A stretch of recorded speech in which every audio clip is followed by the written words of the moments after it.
Plan de développement du Grand Casablanca, c'est aussi la vocation du Centre de recherche en sciences de l'ingénieur, dont la réalisation a été lancée aujourd'hui par Sa Majesté Mohamed VI à Haï Hassani. Ce nouveau centre sera alors adossé à l'École nationale supérieure d'électricité et de mécanique, dont les étudiants, vous allez le voir, ne manquent pas d'idées et d'inventions. Reportage Nadia Hamouchi et Abdoulaye Tabia.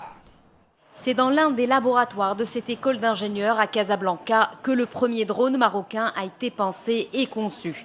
Il a fallu une dizaine d'années de réflexion pour que le projet prenne forme. Aujourd'hui, l'engin de 17 kg en est à son 5e prototype.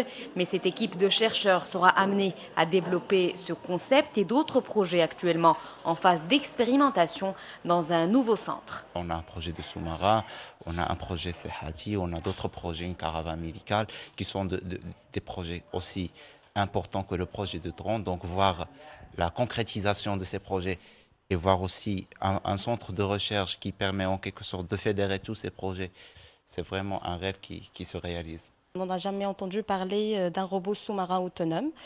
Donc j'ai eu l'occasion d'intégrer l'équipe qui va réaliser ce projet. On a besoin de structure, d'un encadrement, parce que ce n'est pas facile d'avoir tout simplement des compétences personnelles pour développer un projet. Et c'est adossé à l'École nationale supérieure d'électricité et de mécanique au quartier Haï Hassani que le nouveau centre de recherche, de développement et d'innovation en sciences de l'ingénieur sera édifié. Il mettra à la disposition des chercheurs 3 grands laboratoires d'informatique, d'électricité et de mécanique, le tout sur 1600 mètres carrés.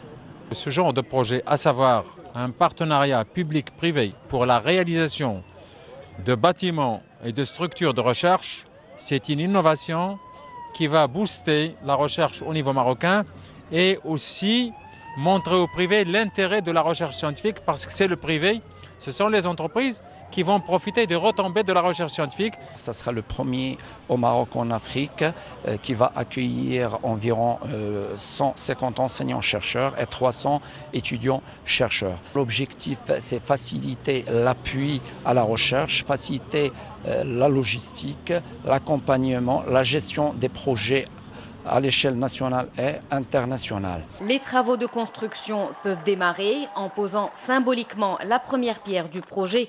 Le souverain donne le coup d'envoi officiel de ce chantier, une expérience pilote. Des centres similaires devraient bientôt émerger pour renforcer le dispositif de recherche scientifique au Maroc.